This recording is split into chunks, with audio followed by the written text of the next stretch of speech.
महाराष्ट्र में एक और बड़ा घोटाले का खुलासा हुआ है और ये खुलासा हुआ है उद्धव ठाकरे के साले के बारे में। जी हाँ, उद्धव ठाकरे के साले जिनका नाम है श्रीधर पाटणकर, उनके ऊपर ईडी ने शिकंजा कसा है और उनके 11 फ्लैट सील किए हैं और 6.45 करोड़ की संपत्ति सील की है। ये आपको बताएं, ये जो सारा मामला है ये जुड़ा हुआ है एक फर्जी मामले से, फर्जी कंपनी से। और जो उद्धव ठाकरे के जो साले हैं श्रीधर पाटणकर, वो एक कंपनी से 30 करोड़ रुपया लोन लेते हैं, लेकिन वो कंपनी एग्जिस्ट ही नहीं करती, यानी फर्जी कंपनी थी। सवाल ये था ईडी के पास कि ये जो लोन के नाम पर 30 करोड़ रुपए फर्जी कंपनी से लोन लेने का दिखाया गया, मामला क्या था, क्यों दिए, किसने दिए, कारण क्या था। तो आपको बताएं, पूरा मामला 2017 में खुलासा हुआ और 2017 में एक ईडी ने कार्रवाई की थी एक कंपनी के खिलाफ। वो कंपनी थी पुष्पक बुलियन कंपनी, और ये पुष्पक बुलियन कंपनी जो थी, इसमें पैसे को लेकर अनियमितता पाई जा रही थी। इसको लेकर के ईडी ने कार्रवाई की थी 2017 में, और 2017 में महेश पटेल, श्रीकांत पटेल और इनका सहयोगी नंदकिशोर चतुर्वेदी, इनका मामला देखने में आया था कि इन्होंने कुछ फ्लैट्स बनाने में जो पैसा इस्तेमाल हुआ उसका हिसाब किताब ये कंपनी वाले नहीं दे पाए। और ये जो कंपनी थी इनकी, हमसफर कंपनी, इस कंपनी को बनाया गया था और पुष्पक बुलियन कंपनी जो थी ये इन्होंने बना रखी थी महेश पटेल और श्रीकांत पटेल ने। और इनके पास जो कंपनी के जरिए ये फ्लैट बना रहे थे, उसमें पैसा कहाँ से आया, किसको पैसा दिया, किससे लिया, इसका हिसाब किताब ईडी को नहीं दे पाए। और इसके कारण से ईडी ने 2017 में 21 करोड़ 46 लाख रुपए की संपत्ति इनकी जब्त की थी। और तब से 2017 से जो जांच चल रही थी, इसमें एक और रहस्य उद्घाटन हुआ, और वो ये कि इन्हीं का एक सहयोगी, यानी महेश पटेल और श्रीकांत पटेल का एक सहयोगी था नंदकिशोर चतुर्वेदी, कुछ पैसे का लेन देन उससे हुआ। और वो जो नंदकिशोर चतुर्वेदी था, इसकी एक कंपनी थी हमसफर कंपनी, जो कि एक्चुअल में नहीं थी, केवल पेपरों में थी। और इस कंपनी ने 30 करोड़ रुपए लोन दिया, किसको, उद्धव ठाकरे के साले को।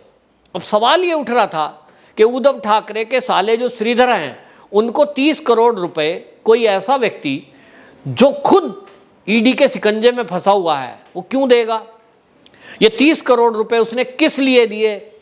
क्या इसलिए कि जो राज्य की उद्धव ठाकरे सरकार है उससे कोई वो फेवर चाहते थे?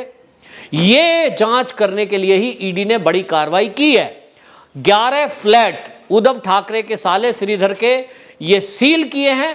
और अब ये पूछा जा रहा है कि आप ये बताइए कि आपको जो ये 30 करोड़ रुपए जो अभी तक दिए गए थे नंदकिशोर चतुर्वेदी के द्वारा, कंपनी तो कोई थी नहीं, तो एक तरह से सीधा सीधा आपको जो 30 करोड़ रुपए दिए वो किस एवज में दिए गए, काम क्या था और आपने इसके बदले में क्या काम किया। तो जहां तक आपको माने, जो बीजेपी के कुछ लीडर हैं उनका कहना यह है कि महाराष्ट्र के अंदर जो सरकार चल रही है वो केवल और केवल घपले और घोटाले करने के लिए सत्ता में बैठे हुए लोग हैं। 100 करोड़ रुपए के घोटाले खुल रहे हैं, कहीं ट्रांसफर पोस्टिंग को लेकर घोटाला खुलता है, कभी जो है वो घोटाला खुल रहा है कि उगाही की जा रही है पुलिस के जरिए, और उनके मंत्री तक बंद हैं जेल के अंदर।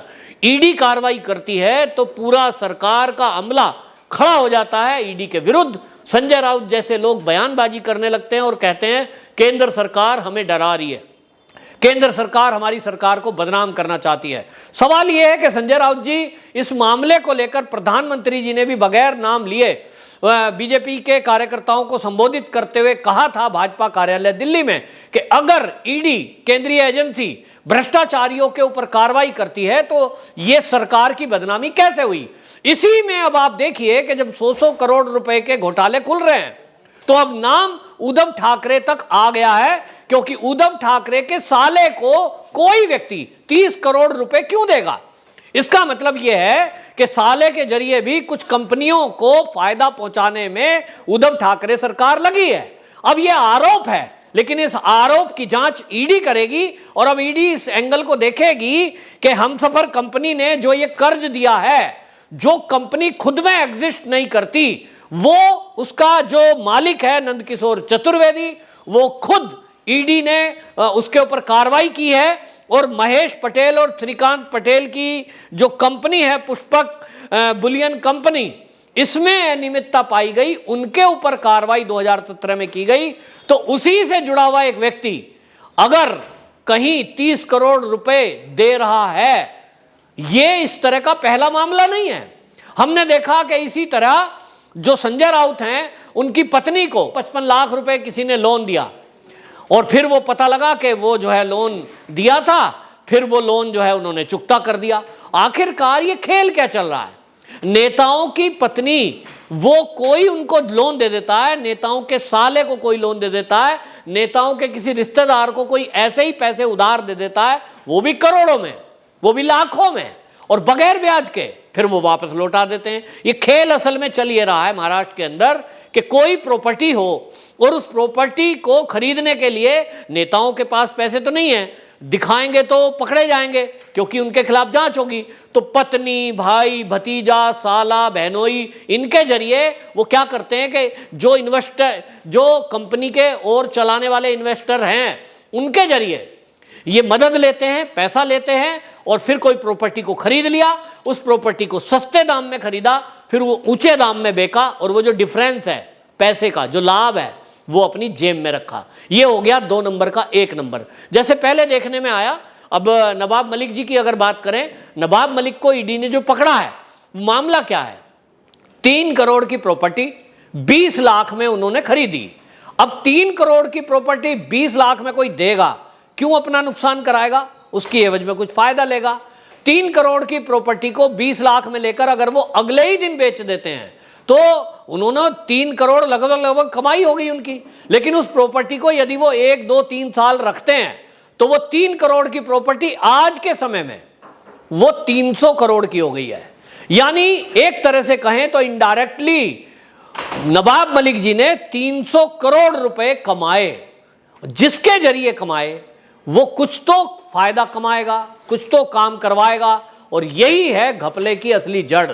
ये राजनेता जो लोग हैं, इनसे उद्योगपति इसी तरह से रिश्वत के तौर पर अब फ्लैट, प्लॉट, जमीन ये देने लगे हैं। बहुत जगह अब चलन चल गया है, खेती की जमीन को नाम कर दिया जाता है। आमतौर पे लोग ध्यान नहीं देते, गांव में किसने जमीन खरीदी, पता लगा वो पेपर रखे हुए हैं, प्रॉपर्टी पड़ी हुई है, उसके बाद धीरे से उस जमीन को कभी बेचेंगे। अगर इनकम टैक्स विभाग पूछेगा आपके खाते में ये इतने मोटे पैसे कहां से आए, कहेंगे साहब जमीन बेची थी हमने। जमीन कब खरीदी? वो खरीदी थी जी 10 साल पहले, किसी ने गिफ्ट करी थी। इस तरह के ड्रामे चल रहे हैं। लेकिन ईडी जिस तरह से इस समय काम कर रही है, 2014 के बाद से हम देख रहे हैं केंद्र सरकार, जब से मोदी सरकार आई है, एक के बाद एक बड़े बड़े धुरंधर, बड़े बड़े घपलेबाज, घोटालेबाज जेल की सलाखों के पीछे जा रहे हैं, चाहे वो मंत्री ही क्यों ना हो। तो अब ये माना जा रहा है कि ईडी ने जब ये कार्रवाई की है और ये उद्धव ठाकरे के साले श्रीधर पाटनकर को अब ये पूछताछ में जवाब देना पड़ेगा कि आपने जो ये फ्लैट खरीदे, 11 फ्लैट जिनको ईडी ने सील किया है, इनके लिए 30 करोड़ रुपए आपको मिले थे। तो ये 30 करोड़ रुपए उधार जो दिए थे, ये किसी व्यक्ति ने दिए थे, कंपनी तो थी ही नहीं, तो आपको ये 30 करोड़ रुपए उस व्यक्ति ने उधार क्यों दिए, इसकी एवज में आपने क्या मदद की। और ईडी इन सारे लिंक को तलाश रही है, कड़ियों को जोड़ रही है, एक के बाद एक कड़ी जुड़ती जा रही है। तो जुड़ रहा है कि ये जो उद्धव ठाकरे के साले श्रीधर पाटनकर को जिसने पैसे दिए कि नंदकिशोर चतुर्वेदी, ये चतुर्वेदी जो कंपनी के घोटालेबाज पुष्कर बुलियन कंपनी के हैं, महेश पटेल और चंद्रकांत पटेल, इनका दोस्त है। यानी कंपनी में जो फैले से फंसे हुए पुष्कर बुलियन कंपनी में अनियमितता है, उसमें मददगार है ये चतुर्वेदी, और चतुर्वेदी लिंक रखता है उद्धव ठाकरे जी के साले से। अब कोई भी काम कराएगा गवर्नमेंट से तो ये चतुर्वेदी कराएगा, और चतुर्वेदी ने उद्धव ठाकरे के साले से दोस्ती की है, उनको 30 करोड़ रुपए उधार दे दिए हैं, एक तरह से एहसान कर दिया। अब इस एहसान के बदले में सवाल यह उठता है कि उद्धव ठाकरे के साले ने क्या इनकी मदद की? क्या जो जमीन खरीद फरोख्त महाराष्ट्र के अंदर हो रही है, जिसमें पुष्पक बुलियन कंपनी है, इसमें अनियमितता के आरोप जो लग रहे हैं, क्या सरकार की जानकारी में यह सब था? और नहीं था तो क्यों नहीं था? क्योंकि गवर्नमेंट की यह जिम्मेदारी बनती है, राज्य सरकार की, कि उनके राज्य में कोई अगर मकान बना रहा है, प्लॉट बना रहा है, जमीन की खरीद फरोख्त करता है, तो इसकी अनियमितता की जांच गवर्नमेंट करे। लेकिन लोगों का कहना है और भारतीय जनता पार्टी के लीडरों का कहना है कि ये जो उद्धव ठाकरे की सरकार है, इस सरकार में सारे नेता घपले में, कहीं ना कहीं घपले और घोटाले में लिप्त पाए जा रहे हैं।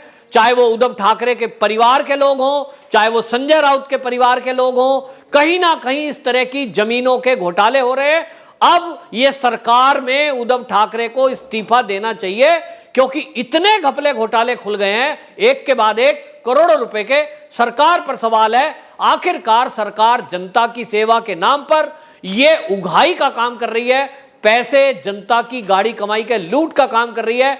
और जो महाराष्ट्र की प्रॉपर्टी है, जिस पर अधिकार महाराष्ट्र की जनता का है, उसमें इस तरह के घपले घोटाले जो हो रहे हैं, जब ईडी इस पर कार्रवाई करती है तो ईडी को कहा जाता है कि केंद्र सरकार हमें बदनाम करना चाहती है। तो अब देखना होगा इस केस में कि तार कहां तक जुड़ते हैं। जो कानून के जानकार हैं उनका कहना यह है कि जो उद्धव ठाकरे के साले हैं, श्रीधर पाडनकर, इनकी कोई हैसियत नहीं है। इन्होंने जरूर ये मदद जो की है, जो ली है 30 करोड़ रुपए, उसके एवज में जरूर कोई ना कोई, ये जो पुष्पक बुलियन कंपनी के लोग हैं, इनकी कोई ना कोई मदद की है। ये क्या मदद की है, ये जवाब देना है उद्धव ठाकरे जी को, ये जवाब देना है उद्धव ठाकरे जी के साले को, जिसके इंतजार में ईडी रहेगी और बाकी एजेंसियां भी इसकी तह तक जाने की कोशिश में जुटी है। वंदे मातरम।